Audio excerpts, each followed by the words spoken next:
Okay, now we're recording. All right. Yeah, it's nighttime. I live in Dallas. The Dallas Ripper full serial killer documentary. Ooh, this might be a guten Tag, but it might make me go to sleep. We'll see. Seeking new victims. Let's see. December 12th, 1990. A group of children in the Oak Cliff neighborhood of Dallas stumble across a mannequin lying in plain view. But as they approach it, they quickly realize that it isn't a mannequin at all. That's It's down a the woman block. with dark hair lying face up with her eyes closed, wearing nothing but a t-shirt. Her face and chest are bruised and smeared with blood. Unquestionably, she's dead. As they wait for police to arrive, a local man, horrified by the sight, fetches a bedsheet to cover her naked body up. Discovered in an area known for drug deals, addicts, and prostitution, the woman is quickly identified as 33-year-old Mary Lou Pratt, a sex worker well known to the police who operated out of the Star Motel. Mary was not known for soliciting customers on the streets. Instead, she waited on a specific corner for one of her regular clients to arrive, making her murder particularly shocking. The case is quickly assigned to seasoned investigator John Westphalen.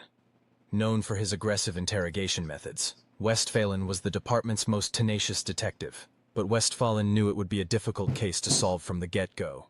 The body had been killed elsewhere and dumped where it was found, and with no fingerprints, no murder weapon, and no clear motive, anyone associated with Mary or the Star Motel could be a potential suspect. Sent to medical examiner Dr. Elizabeth Peacock to conduct an autopsy, she identifies needle marks on her arms, a clear sign of her struggles with addiction, and a gunshot wound in the back of her head, inflicted by a .44 caliber bullet. But then, with Detective Westphalen watching, things take a disturbing and unexpected turn. When the doctor opens one of Mary's eyelids to examine her eye, she's shocked to find only muscle and tissue.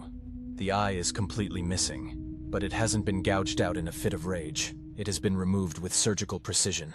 Checking Mary's other eye, Dr. Peacock is met with the same unsettling absence. Whoever had killed Mary had expertly extracted both of her eyes, leaving no damage or evidence on her eyelids. Little did the investigators know, however, this was only the beginning of a horrific slew of crimes committed by a killer who would soon come to be known as...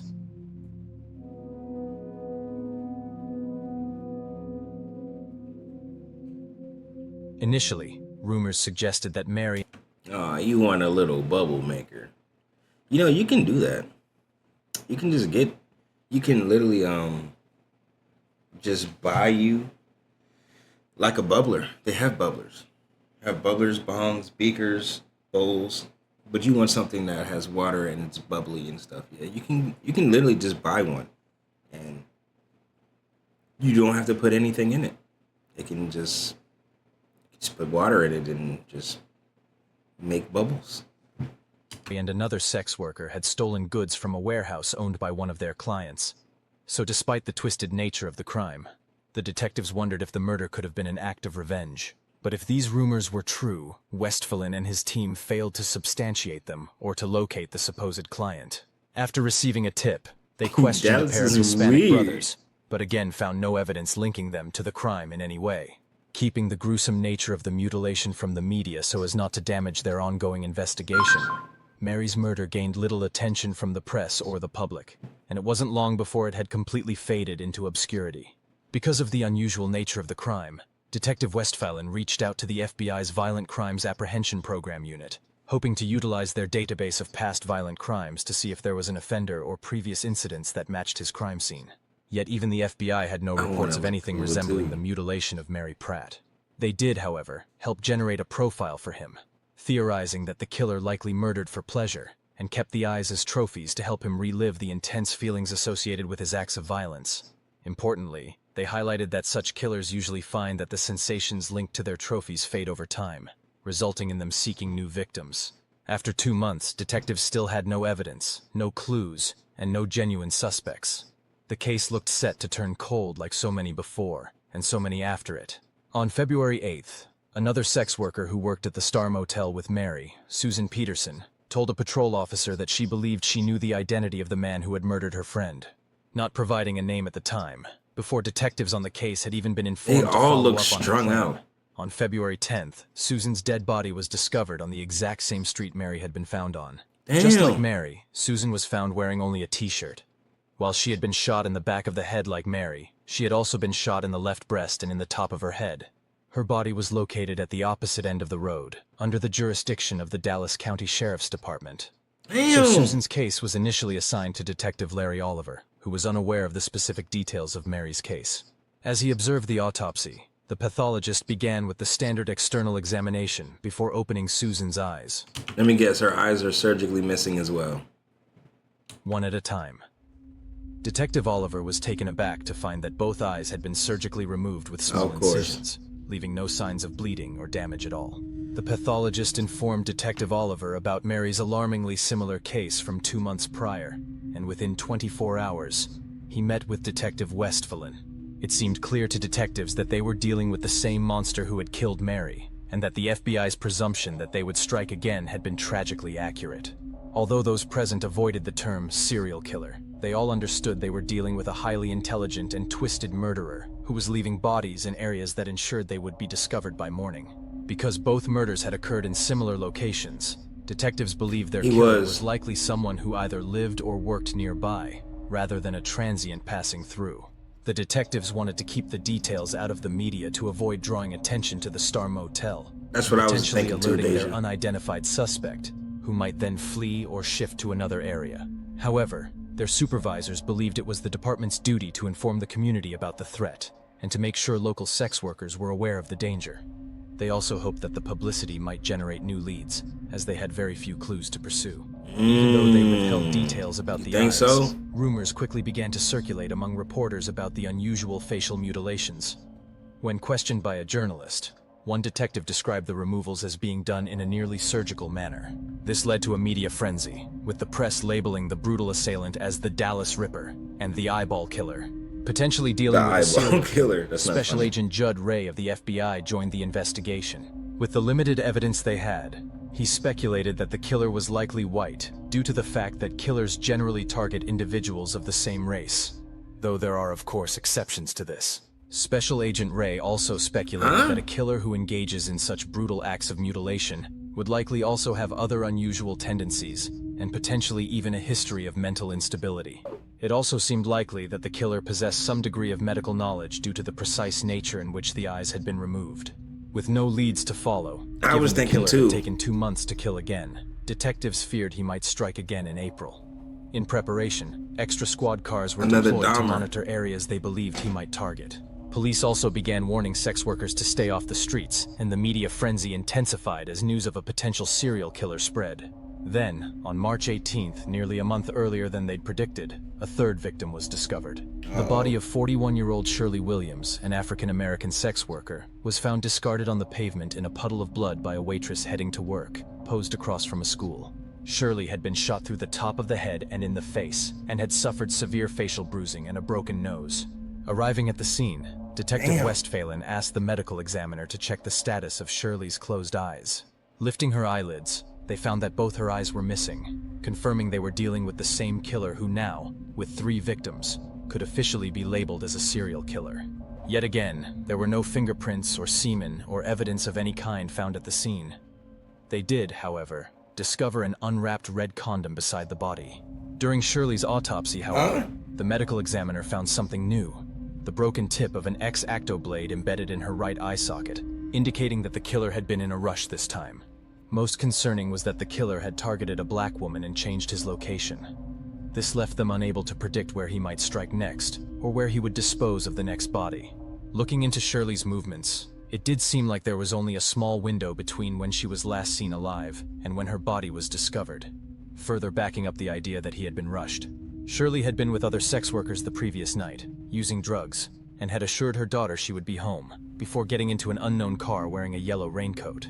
Knowing Shirley had been wearing a bright yellow raincoat and had likely been killed near to where she was last seen due to the limited time gap police had developed for her murder, they began searching for her clothes, hoping to find the true crime scene this time.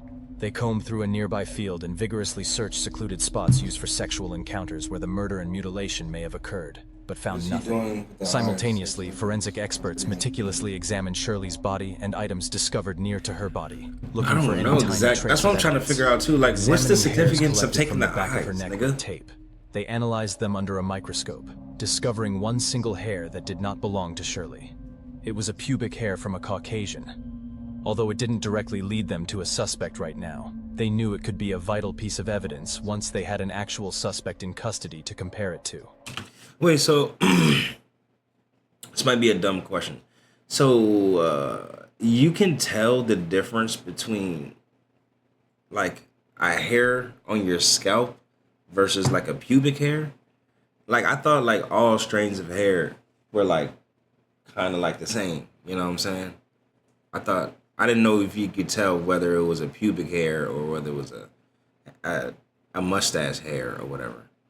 You know, I'm dead ass. Like I didn't know if you could tell. Like if I were to pluck out a piece of beard hair and pluck out a pube, you could be able to tell that which one's a beard hair and which one's a pube. I thought you would just be able to like, oh well, no, it belongs to Dan. It's Dan's hair. You'd be able to tell that. Oh no, that's from his. It's from his nuts. Oh no, that's from his chin. You can do that? Ballistics analysis also managed to confirm that the gun used to kill Shirley matched the gun used to kill Mary, the first victim. This finally settled any lingering doubt that Shirley was not a victim of the same killer due to the discrepancies. Though the gun used to shoot the second victim, Susan, was a different weapon. Investigators were confident that the almost identical mutilations between Susan and Mary would make it easy to link their cases in a courtroom to a single offender. But with the killer having struck 3 times already, and detectives including the FBI being no closer to identifying a suspect, let alone catching him, they needed a stroke of luck if they were going to stop him before he killed again.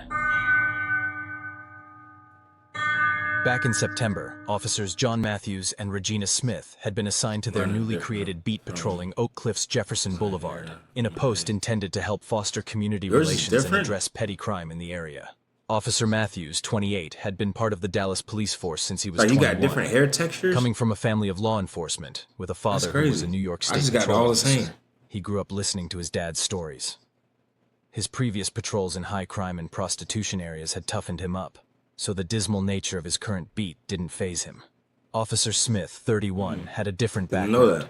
Before joining the police force, she graduated from a fashion merchandising college, worked as a supermarket cashier, and was a single mother to a 6-year-old.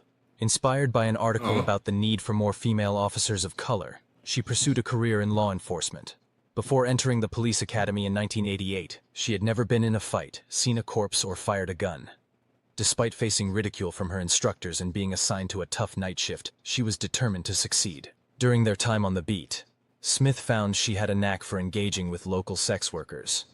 She wanted to connect with them to help improve their situations and even kept a hook book, a collection of mugshots of the sex workers she encountered. All the way back in December, before the first body was discovered, they spotted Veronica Rodriguez, a 26-year-old That's kind of catchy though. A hook book, you know what I'm saying? A book of the hookers, you know what I'm saying? A hook book, that's kind of smooth. Sex worker well known to them, with a deep gash on her head. Veronica told them that a man had picked her up the night before, taken her to a remote field and assaulted her. He then tried to kill her with a knife, but she managed to escape and run. Wait, Deja, are you mixed? Are you just full chocolate drop or? Because I know like when you're mixed, you have different hair textures on your body and stuff. But like, are you just full chocolate drop or are you mixed? Because I'm technically mixed, but all my hair the same. Run all the way to the house of a friend. When her attacker saw she had reached safety, he fled back to his car, but not before being spotted by the witness. Given the violence frequently experienced by sex workers, the officers didn't connect her account to the murder of Mary when it occurred. Especially since Veronica had a reputation for lying and exaggerating the truth. But a couple of days after Mary's body had been discovered, the pair of officers noticed Veronica in a light blue truck with a balding, middle-aged white man. As Matthews escorted her out of the truck and into their squad car, Smith approached the driver. Running his license, she learned his name was Axton Schindler, and he resided at 1035 El Dorado. Veronica told them that Axton was not a client, which he backed up by claiming he had a wife called Dixie. According to her, he was actually the man who had rescued her from the previous attack she told them about. However, Axton seemed oblivious to what Veronica was claiming, stating he knew nothing about any attack or attempted murder. Assuming Veronica was lying as they'd come to expect, they arrested her for solicitation and arrested Axton for unpaid traffic fines they discovered on his record. Fast forward to March, and with 3 murders having occurred in the same general area now, Matthews and Smith, who knew both of the first 2 victims well, began gathering information from the local sex workers about any and all of their peculiar clients. One disturbing story came to them from a 17-year-old black sex worker called Brenda. Brenda revealed that a couple of days before Shirley's body was found, a white John had attempted to attack her. She described him as older with salt and pepper hair and a mustache, and driving a dark station wagon.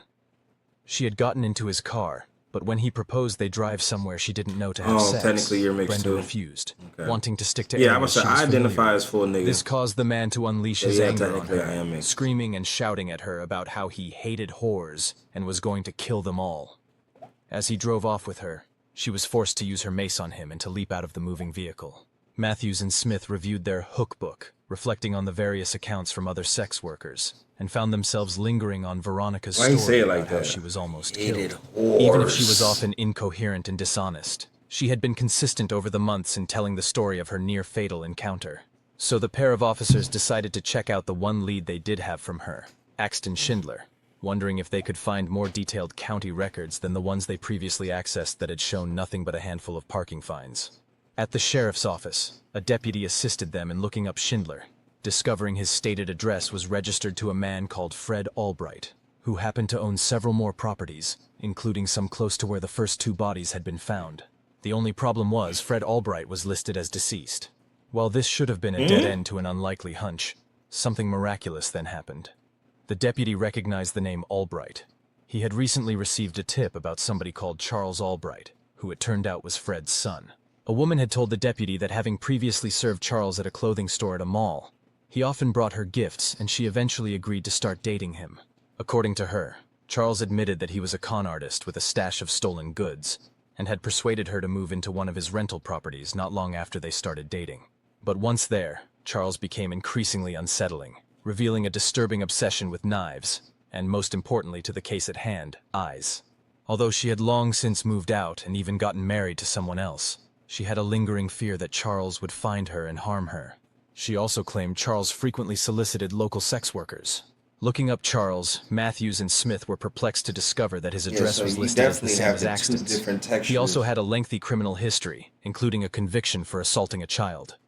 They even discovered he was married to a woman my called shit just Dixie, coarse. the exact same name Axton had given Smith before. Upon viewing his Coarse mugshot, they and immediately girly. saw him as a fit for the description Brenda had given of her assailant. Taking all of this information to Detective Westphalen, he agreed that they were onto something, and immediately had his officers show a lineup of photographs to Brenda, including one of Charles, to see if she could identify the man who had threatened her. Without hesitation, she instantly pointed to Charles. They then showed the same lineup to Veronica, who visibly shook upon seeing Charles and refused to identify anyone. Detective Westphalen instructed them to bring her in for questioning, emphasizing that if she didn't cooperate, they wouldn't have enough evidence to move forward. In the interrogation room, he attempted to appeal to her emotions, discussing the brutal murders of the 3 victims, and explaining that her assistance was Your hair crucial to actually getting the killer off the Yo, streets. no Calmly, bullshit. she reviewed the So, and it's fine. But I was about to say, my pubes, no. But my facial hair and my stash, sometimes y'all be able to see that shit. Or when I want you to do it, you don't want to do it. Probably can't see it now because I kind of like trimmed.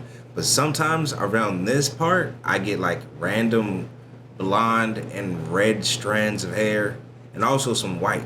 I get random like little strands. And it's also with my hair too and my locks. Like, even after I stopped coloring my hair and then I just went black and then I just washed all the dye out, like even some of that shit started to lighten up too. I was just like, okay. But yeah, pubes is just black. the mugshots again, My arms, reached for my Charles's hair, photo, there's also flipped it some over, and signed I her don't name even on the have back, any. As a confirming nigga, his identity as I the don't suspect. ever shave. Finally, I the don't have detectives any. had a suspect for their serial killer, Charles Albright. And I don't have chest hair either. I don't have armpit hair or chest hair. Police quickly secured a warrant weird. for Charles's arrest, It's like peach planning to fuzz. charge him with attempted murder and assault based on the women's testimonies and hopefully uncover more information tying him to the 3 murders. On March 22nd, an elite tactical team surrounded Charles's home in Oak Cliff on El Dorado. Outside, there was a station wagon in the driveway that matched genetics Brendan's is description. weird. Calling the house phone, a male voice answered, confirming he was in the house. Police immediately shattered a window and tossed stun grenades inside, while others broke down the front door. Police handcuffed Charles and escorted him outside, where he remained silent, while his partner Dixie exchanged scared and confused glances between Charles and the officers, unable to believe that the man she loved could be guilty of such accusations. I'm lucky I don't have armpit Both Charles hair. and Dixie were taken to the police station while investigators searched their home, planning to check all of the properties tied to him. Combing through his house, they discovered countless books about serial killers, human anatomy, and even Nazi literature. They also discovered a stash of red condoms that matched the one found beside Shirley's body. Deadass. All right, sorry to pause again, because I know I ain't gonna lie, I'm kind of immersed in this, but like I wish instead of like not having armpit hair, I kind of wish I didn't have like the beard is cool, but like my shit like kind of goes like I have like neck beard. That's why I be having to trim this shit up too, and I hate because this shit gets itchy, and this is where like you're prone to like hair bumps and shit. So I kind of wish I didn't have like a beard. I ain't even gonna lie. I wish I didn't grow a whole lot of hair on my face type shit. Some accounts claim It's they cool to discovered an have, obsessive amount but, like, of when you female have dolls it, and eyeless paintings, though this nigga, information is inconsistent across accounts it and hard to sucks. verify. Collecting any evidence that could potentially prove helpful, they went as far as to gather debris from his vacuum cleaner. They also located a hidden And that is compartment a- filled with that's a fact. firearms, despite Charles having claimed he owned no weapons. Among the weapons was a Smith & Wesson .44 caliber revolver that matched the type used in the murders. In another property, they found several X-Acto knives with sharp blades, matching the one found in Shirley's eye. That's what they. Though they failed to find any of the missing eyeballs they'd assumed had been kept as trophies. Right. Detective Westphalen initially focused on interviewing Dixie, who seemed genuinely shocked and disturbed by the allegations against her partner. According to her, Charles was easygoing and well-liked, and she claimed he was in bed with her on the night of all 3 murders, and only left for a short paper route in the morning, which he promptly returned from. This was potentially a problem, as the detectives didn't actually have any witnesses, placing Charles at or near the crime scenes on the nights the murders occurred. When presented with Charles's criminal history, Dixie was once again shocked. She had not known about any of his past crimes or his alleged association with sex workers, but she still refused to accept he could be responsible for the murders. She also could not explain his stash of condoms, as she was past the menopause and they did not use them together. When they questioned Charles, he vehemently denied knowing any of the murder victims or any of the sex workers who had identified him. He tried to explain away his criminal record, which involved mostly petty crimes, and provided an explanation and excuse for the sexual assault conviction. It had been a false accusation, but he didn't want to go through the hassle of a trial, so pled guilty.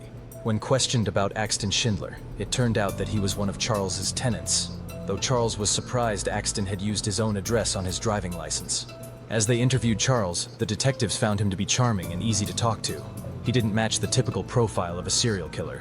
Charles held a master's degree, spoke multiple languages, Yeah, he had and an used to be issue. a science teacher. He had no history of drug abuse or mental illness. Sometimes I be thinking like there are people that are like dead ass. Well, there's good and there's evil. I feel like there's dead ass people that are. They just have an actual chemical imbalance that makes them actually evil. Just makes them a genuinely not good person. Like, sometimes it may not even be circumstance. It may not be upbringing. I really believe that certain people are truly just born fucked up. You know what I'm saying? There's just something goes haywire in the brain or something. Something just happens. Not everything can work perfectly. You know what I'm saying? Hence why we have serial killers and random people and random acts of violence and shit like that. You know, I feel like it's just people that are dead ass born like that. Who did it? Who did it this time, Letta? Who done did it? But I really do be feeling like that. He had been a People- football some people are coach just literally and had a just range of hobbies, born such like as that. playing the piano. He was in a happy relationship, and he had an alibi for all 3 crimes. He even showed no hesitation for the police to search his properties and test his guns. Almost everyone in his life that the police interviewed remained steadfast in their belief that they had the wrong man. They all highlighted that Charles was kind, caring, and generous, and was always willing to help anyone in need. At 57, with all of these traits, Charles was nothing like the much younger, angry serial killers normally responsible for such crimes. Nor was he anything like the profile the FBI had developed for the killer. Typically, as we've seen many times before, serial killers are socially isolated, struggle to maintain jobs and relationships, and are driven by impulsive desires. One thing they did identify, however, was that Charles's lifestyle was quite parasitic. Although he had inherited a considerable sum after his father's death, he had squandered it. And as a result, he relied entirely on Dixie to pay all of his bills, with seemingly no sense of guilt or shame. A couple of Charles's friends from a softball team also told the detectives about a recent incident that could be relevant. After a game, they had seen a car drive by with two women, and jokingly suggested Charles should go after them. Charles then supposedly hissed through clenched teeth, "I'd kill them if I could," shocking and confusing them. After a tense silence, he laughed it off, claiming he despised sex workers because his birth mother was one. Many of the sex workers Matthews and Smith spoke to also recognized Charles as a frequent customer, though many claimed he was generous, often giving them large payments and gifts. Charles also was found to have a background in taxidermy, which provided a plausible explanation for the precise nature in which the victim's eyes had been removed. While he might not have been typical of serial killers known at the time, his charming, intelligent front actually fit very well with what was known about psychopathy. Could Charles have been using this facade to manipulate and take advantage of others, with no sense of remorse? He seemed to show little guilt whenever they caught him in a lie, such as the fact that he clearly did know and visit sex workers. This left detectives with a dilemma. Charles did not fit the profile of a typical serial killer, but he did fit the profile of a psychopath. He was the wrong man. Given the way the media was sensationalizing the case, it would create a big problem for them. Not to mention, it would give the real killer a chance to kill again or flee the area. Charles himself was so confident they were mistaken, he assured them that no woman would ever come forward to claim he had treated them poorly. So detectives needed desperately to determine one thing. Did they have the right man? While Charles was in custody because of his complete mismatch to their expected profile and behavior, police continued looking at other suspects. Many of Charles's friends and family pointed the finger of blame at Axton Schindler instead. The police did track down and question Axton, given Veronica had claimed he was involved in preventing her assault. Axton told them that he had never met Charles directly, despite renting a property from him and using Charles's home address on his driving license. Axton also claimed that the man attacking Veronica was not Charles, but was actually a Hispanic man called Joe. As far as police could tell, Axton lacked the skills to be able to extract the victim's eyes with precision, and they never truly viewed him as a solid suspect. They did, however, locate an empty box of .44 caliber bullets discarded behind his property that matched those used in 2 of the murders, but they couldn't rule out that Charles had been the one to leave it there, given he owned the property. Despite thorough searches, detectives found no evidence of the murders occurring at Charles's home, nor did they discover any of the missing clothing belonging to any of the victims or the missing eyes. To complicate matters further, the .44 caliber gun they found in his hidden stash turned out not to be a match for the weapon used in the killings of Mary and Shirley. Dixie was even able to provide receipts indicating that their vehicles had been at garages and inoperable during the first 2 murders. Able to keep Charles detained on attempted murder charges based on the testimony of the 2 women who had identified him, they continued searching. In Axton Schindler's apartment, they uncovered a large collection of porn magazines, as well as a setup for autoerotic asphyxia. Because this specific location had been mentioned by Veronica as somewhere Charles had been, they wondered if he, as the landlord with a key, had used the space while Axton was away.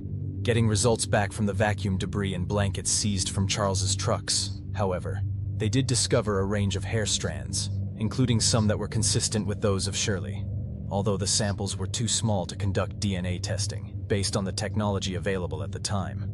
According to their expert, Charlie Lynch, the samples of hair taken from Charles came back as closely resembling the ones discovered at the crime scene of Shirley. This method was risky. Unlike fingerprints, it was difficult to determine how many other men might share similar hair traits, and they could not definitively prove they belonged to a specific individual. Further tests revealed that hairs on blankets seized from Charles's truck were also potential matches for Mary and Susan. Despite this complete lack of concrete physical evidence, the district attorney chose to press forward and formally charge Charles with capital offenses in Somebody respect to the running late or murders of something? Mary, Susan, and Shirley, meaning, should he be found guilty, he could be sentenced to death. Knowing they needed to keep digging and establish stronger links between Charles and the murders, the team of detectives continued to follow every line of investigation they could.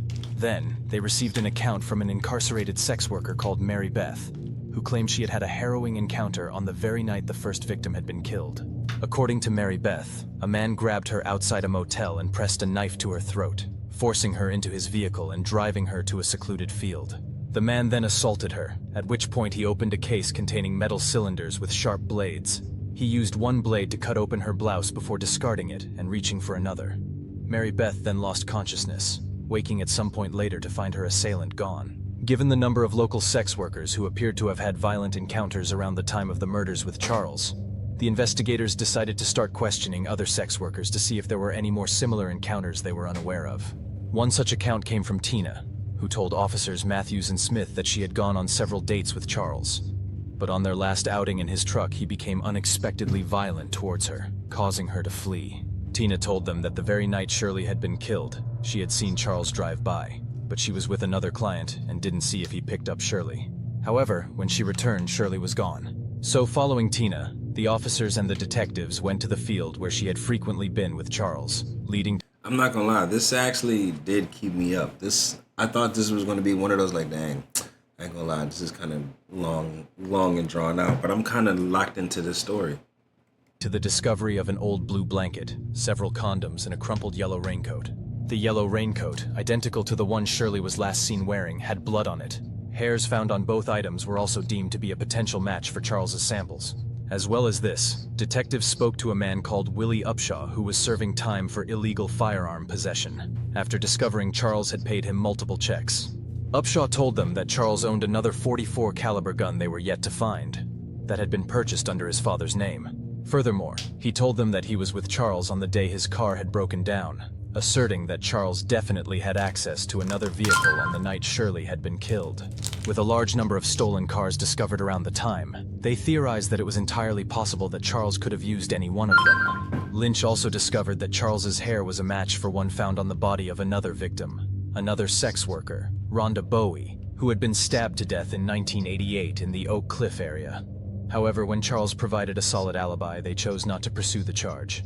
And so, with all this additional evidence, preparations for the trial against Charles for the murder and mutilation of the three women was underway. Although the case initially involved capital murder charges for all three women against Charles, the charges were downgraded to simpler murder charges due to the lack of concrete evidence, removing the death penalty from the table. Furthermore, the district attorney's office made the decision to remove the charges for the murders of Mary and Susan, instead focusing their case exclusively around the murder of Shirley, which they believed was more likely to result in a conviction. This posed a significant risk, however, as the judge warned that should they fail to prove he was responsible for the murder of Shirley, they would not be allowed to reinstate the other two murder charges. They were, however, allowed to introduce evidence from the other two cases to show potential links between them. With Charles held in prison on a $750,000 bond, the trial was set for December 2nd, 1991, less than a year after the discovery of the first victim's body. At the trial, the prosecution team relied heavily on the evidence gathered by Matthews and Smith from the various sex workers they had spoken to. A witness recounted an incident where she and the second victim, Susan Peterson, had spent a night with Charles in which he violently assaulted them both, handcuffing them and beating them with an electric cord for 30 minutes. By contrast, Veronica took the stand, but changed her account and claimed that Charles had never harmed her and that the police had coerced her into identifying him. Similarly, Willie Upshaw changed his testimony against Charles, instead emphasizing that he did not own a car during the time of Shirley's murder. Special Agent Judd Ray testified that the manner of mutilation in all three murders was so unusual, it would be unlikely to not be the doing of a single individual. Dr. Peacock, who had examined Mary's body, testified about the difficulty of severing the optic nerves and muscles in the eye, highlighting the killer's precision and skill. The substantial gasoline bills Charles frequently paid were also used as evidence for his late-night driving throughout all of the alleged encounters. Shockingly, the prosecution managed to lose Shirley's yellow raincoat before the trial, claiming it had been accidentally thrown out, despite it being a key piece of circumstantial evidence tying Charles to her murder. It was, after all, found at a location they only checked because Charles was said to frequently see sex workers there. With all this contradictory testimony, despite them lacking definitive identification, the hair samples became the main hope for the prosecution's case to be successful. Forensic analyst Charlie Lynch claimed that they had discovered 8 hairs matching Shirley in Charles's vacuum cleaner, as well as 3 from Susan and 4 from Mary on the blanket taken from Charles's truck. He also claimed they had found a number of Shirley's hairs in the Oak Cliff field, as well as 3 pubic hairs matching Charles, and a head hair matching Charles on the bloody raincoat. And, of course, he claimed that the hair discovered on Shirley's body matched Charles too. The defense were quick to point out, however, that Lynch had further matched Charles's hair to the 1988 stabbing sample from Rhonda Bowie, despite the fact that he wasn't even in town when it happened. The defense called That's why I upon made their that own face too expert, when I Samuel heard Palahniuk, accidentally. who criticized Lynch's analysis of the hair samples, arguing that it was insufficient to support his claims and careless to make it sound like it was provably hair from Charles or any of the victims. He even pointed out that some of the hairs Lynch had highlighted weren't even human. To make the whole hair debate even more confusing for the jury, Palahniuk himself admitted he hadn't had long enough to study the samples, and upon spending more time looking at them he changed his testimony and agreed with a number of Lynch's claims. The defense called upon numerous other witnesses, including Charles's girlfriend Dixie, who recounted details about the broken-down car, and a fellow newspaper delivery person who noted that Charles always arrived on time for their deliveries, and could not have had time to abduct, kill, and dismember women. The defense instead pointed the finger at Axton Schindler, who had left town a week before the trial, especially as the box of .44 caliber ammunition had been found behind his rented home. But none of the sex workers who claimed to recognize Charles, aside from Veronica, seemed to have any familiarity with Axton, and Axton's hair samples didn't match any that had been collected. Charles chose not to testify, remaining slumped in his chair throughout the trial. Ultimately, on December 18th, the jury found Charles guilty of the murder of Shirley Williams, and he was sentenced to life in prison without parole, with the defense immediately declaring it had been a wrongful conviction of an innocent man, and that they planned to challenge it. Charles's legal team instantly filed an appeal, arguing there was insufficient evidence to support his murder conviction. But in 1994, the Texas Court of Appeals dismissed and rejected the appeal, upholding the initial ruling. While in prison, Charles sought help from Barry Scheck's Innocence Project, which focuses on post-conviction DNA testing in cases with biological evidence. However, because the case didn't actually involve any DNA, it doesn't appear that they took on Charles's case. I do find this interesting, though, as would someone really push to have DNA tested unless they felt the results would help their case? Several deep dives into Charles's life and the case against him have reached the conclusion that he may have been innocent, including one carried out by the Department of Psychology at Radford University in Virginia. Many of Charles's friends and acquaintances maintained his innocence throughout his life, even after discovering elements of his criminal background, sticking firm to the idea that Axton Schindler was the true culprit, and that a miscarriage of justice occurred in the trial. Despite these claims, Charles remained incarcerated at the Clements Unit in the Texas Department of Corrections, and in interviews, he claimed he'd lost communication with Dixie. One journalist noted that Charles was subscribed to a magazine focused on iridology while in prison, with its first issue featuring a prominent eyeball on its cover. The HBO series Autopsy also claimed that Charles spent much of his time in prison creating drawings of eyeballs and hanging them up around his cell, featuring footage of him drawing one.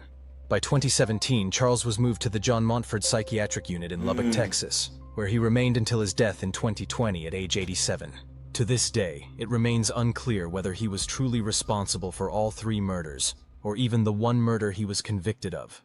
Or, by contrast, if he was responsible for many more murders due to his ability to leave no evidence at the crime scenes. If he did not remove the eyes of other victims, there would be no way to tie them to him. Notably, the eyeball murders did stop once he was incarcerated. However, while you may have already reached some conclusions about this case, there's something we haven't yet done which we typically do in these deep dives. We haven't gone all the way back to the start.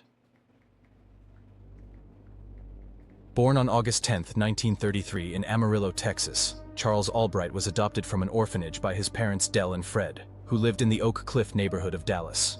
While Charles was their pride and joy, their parenting methods were extremely unusual. Dell imposed odd punishments on Charles. At one point, before he was even 1 year old, she locked him in a dark room as punishment for chewing on her tape measure. When he refused to take naps, she tied him to his bed, and if he didn't drink his milk, he was spanked by her. At times, she would dress him in girls' clothing and make him carry a doll, a practice he didn't understand and resented deeply, though he complied to avoid I don't conflict. see how people get This high. memory and the accompanying bitterness lingered with him into adulthood. Common sense is As a not child, common Charles nowadays. tried to escape from his parents' yard It is a whenever he flower could. that does To not keep him grow from in everyone's wandering garden. off, his mother resorted to tying him to the porch. Despite her harsh and unusual discipline, Dell, who was an elementary school teacher, was determined for Charles to excel. With her guidance, he thrived academically, skipping 2 grades and mastering a variety of skills. He could play the piano, identify constellations, and even perform tap dance at the famous Texas Theater. However, Dellie's obsession with cleanliness was extreme. She insisted that Charles drink only goat's milk from their backyard goats, believing it to be the healthiest option. She was convinced that dog feces could carry the polio virus, so to instill a fear of it, she took him to the local polio ward. There, she had him look at sickly patients to discourage him from touching anything dirty. To further prevent him from getting dirty, she changed his clothes multiple times each day. Dell even introduced him to the world of taxidermy at a young age, teaching him the intricate process of preserving animal bodies. Oh. She showed him how to use a variety of tools: knives for cutting through skulls, spoons for removing brains, and scalpels for carefully extracting eyes from their sockets. Charles became absorbed in perfecting his taxidermy projects, spending countless hours making sure his work looked as lifelike as possible. Charles would visit his local taxidermy shop, fascinated by the display of gleaming glass eyes, searching for the perfect pair. He even expressed a desire to collect them, just as other boys might collect marbles. However, Dell refused to spend money buying glass eyes for him, instead forcing him to use buttons and marbles, sometimes even making him sew the eyes shut. Could this withholding of eyes for his art have played a role in creating an obsession within young Charles? As he grew older, Charles sought out small animals to hunt and kill, using a gun given to him by Dell. He would then bring them home to stuff and display. This unsettling routine was accepted by Dell and Fred as completely normal. Despite her unconventional and often questionable parenting methods, Dell did instill some positive values in him. She emphasized the importance of treating women with respect, aiming to raise him as a gentleman. If nothing else, she was determined that he would be an advocate for the women in his life. At school, Charles was an excellent student. But outside of it, he engaged in petty crimes, resulting in him being arrested for theft and aggravated assault at age 13. Of course. Due to his age, he was ultimately released with a warning. This didn't deter Charles. Whenever caught committing crimes, he would deny any involvement, regardless of the evidence against him. A skilled liar, he often managed to persuade authorities of his innocence. Throughout his teenage years, he was required to go to bed at 8 p.m., and Dell often chaperoned him on dates, maintaining strict control over his social interactions. Hurting small animals Charles is later definitely a reported sign. that this level of I literally supervision feel like caused him screaming, frequent migraines. 'cause I don't At 14, he gained some local fame when his Monthly parents payments. gifted him a plot of land, Monthly which he sold to payments. acquire more properties, earning him the title of world's youngest real estate man in the local newspapers. By the time he was only 15, thanks in part to Dell's excessive tutoring at home, Charles had graduated high school, and he managed to enroll at the North Texas State University. But only a year later, Charles was caught with stolen cash and guns. When Dell learned of his arrest, she tried to make amends by offering to pay back the store owners he had stolen from, and even attempted to act as his lawyer during sentencing. She went so far as to offer to serve his jail sentence in his place. Despite her efforts, Charles was given a year-long jail sentence, forcing him to leave college. Upon his release, Charles seemed keen to turn his life around and enrolled at Arkansas State Teachers College, majoring in pre-med studies and learning several languages.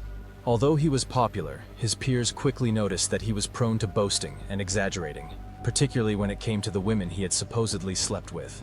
And although he did continue to excel in his studies, he also resorted to stealing tests and altering grades, and he gained a reputation for being reckless and eccentric in the various clubs he joined. One particularly strange incident occurred when Charles discovered that his roommate had recently broken up with his girlfriend. Heartbroken, the young man had thrown away everything that reminded him of her, including photographs. Charles retrieved the discarded pictures and spent hours carefully cutting out the eyes. A few weeks later, when the roommate began displaying photos of a new girlfriend, Charles replaced the new girlfriend's eyes with those of the former one. The shocked roommate was horrified to find his ex-girlfriend's eyes staring back at him from various locations, including the ceiling and behind the toilet. Ultimately, Charles was expelled from college after once again being found with stolen property, though he managed to avoid prosecution. Still determined to succeed, Charles decided to forge his own academic path. He created fake bachelor's and master's degrees using stolen documents and forged signatures, convinced he deserved them despite his troubled past. He went on to marry one of his college girlfriends, Betty, who became an English teacher, and they started a seemingly normal life together, having a daughter. Despite being skilled in various fields, such as illustration and carpentry, Charles struggled to keep a job. So once again, he forged documents to secure a role as a teacher at a high school in Crandall, a small town east of Dallas. The principal was thrilled to have such a talented educator on staff. His college records claimed he held a master's degree in biology from East Texas State University and was pursuing a second master's in counseling and guidance, with plans to enter a PhD program in biology. While he did eventually get caught out by an administrator from the East Texas State University, he used his charm to help him avoid being prosecuted by the university. Though he did, of course, lose his job at the school. Following this, he ventured into various jobs but rarely stayed in one position for more than 3 months. His eclectic career included roles as an illustrator, a bullfighter on the Mexican border, a carpenter, and even a stylist and beautician after attending beauty school on a whim. By 1965, Charles and his wife had separated, officially divorcing around 10 years later. Interestingly, Betty later noted that she had never seen him lose his temper during their 10-year marriage, despite their ups and downs. He was then caught stealing hundreds of dollars worth of goods from a hardware store, resulting in a 2-year prison sentence, which he only served 6 months of. Like In Home 1981, with Charles now 48, his mother Dell passed away from cancer, prompting him to initiate a search for his birth mother, who, according to Dell, was a law student who had to give up her baby due to pressure from her family. Charles did eventually track her down, learning that Dell had lied about her background. According to Charles in later accounts, she was actually a sex worker, though in reality neither of these stories are true. His birth mother was a nurse. Charles visited her multiple times, bringing gifts and introducing her to his family and friends. Would he have put in such effort if she were the sex worker he claimed she was and seemed to despise her for? That very same year, Charles was prosecuted for molesting the young daughter of one of his neighbors, though somehow he managed to get away with a sentence of probation for it. He later claimed he was innocent of the crime and was not a sexual predator, but he had pled guilty to avoid the hassle of a trial. By 1986, with the deaths of both Dell and Fred Albright, Charles began to lose control. He became a familiar figure in Dallas's red light districts and entered into an affair with a woman, but she ended the relationship after a year, citing his increasingly aggressive behavior. This same woman's tip to the police would later lead to his identification. Not long after, Charles had met Dixie in Arkansas, sweeping her off her feet with elegant dinners and captivating conversations about art and nature. Dixie later described their intimate moments as gentle and fulfilling, noting that he never pressured her into anything inappropriate or used vulgar language. The notion that he could be unfaithful seemed absurd to her. Eventually, he invited her to move in with him, but Charles quickly squandered the inheritance he had from the death of his parents, and despite having retained rental properties that his father had owned that provided a steady income, including one that he rented to Axton Schindler, his outgoings far exceeded his incomings. This led to him relying heavily on Dixie's low-paying salary from her job at a gift shop to pay their bills. She even had to take out loans to cover their expenses. That's crazy. The only concession he made to Dixie was to take on a paper route, which he assured her he would leave for and return from before she even noticed, typically between 3 and 6:15 a.m. In reality, though, this was likely a front that allowed him to visit sex workers in the mornings without raising Dixie's suspicions. Reluctantly, she agreed, knowing he needed funds for his softball outings. At 57, he still maintained a level of fitness that made him a standout player in the local slow-pitch softball league. His teammates loved him, especially because he always brought a cooler filled with drinks for everyone. His teammates claimed that he rarely lost his temper, always striving to be kind and gain admiration. In any disagreements, he would concede without hesitation, avoiding conflict. He preferred to give gifts rather than engage in arguments. However, during a casual conversation after a game with his team, things took a strange turn. As they joked about 2 women in a passing car, someone suggested that Charles should approach them. His serious response shocked everyone. "I'd kill them if I could," he said with a dark scowl. When someone attempted to lighten the mood, Charles mentioned that the subject was sensitive for him because his mother had been a sex worker. This was the first time any of them had seen him react with anger. Bizarrely, neither his adoptive mother nor his birth mother, as far as we know, was a sex worker. It was during this period that Charles allegedly committed the 3 brutal murders, was just crashing out just to transitioning crash from a for no relatively reason. average man to the infamous Dallas Ripper. In an interview while in prison, Charles was asked why a killer would want to keep the eyes of his victim. Charles's answer Right. was as follows. That would be the last thing I would want to keep out of a body. It would be a hand or a whole head maybe, if you were a sick artist and you thought the woman was fabulous. You might not want to see that beauty go to waste. So, now that we've explored Charles's background, despite the case against him feeling largely circumstantial, there are a lot of details that I personally feel do explain why he may have become the monster he was alleged to be. Charles clearly had a long-standing fascination with eyes, and had the skills and know-how to be able to carry out the precise removal seen in the victims.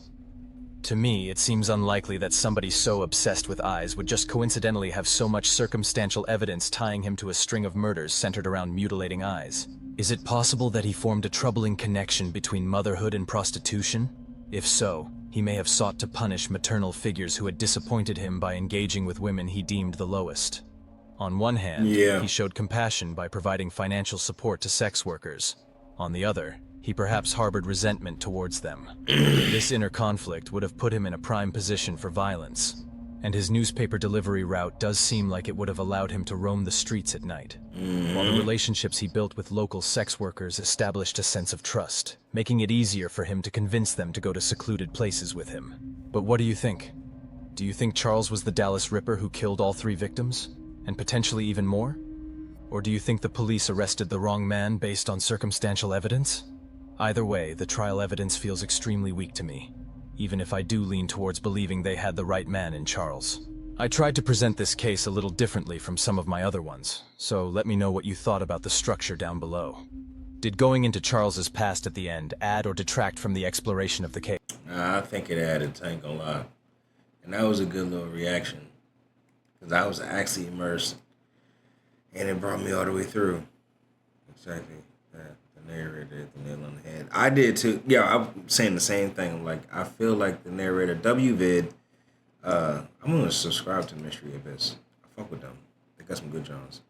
Cornstarch Crusader crash outs are...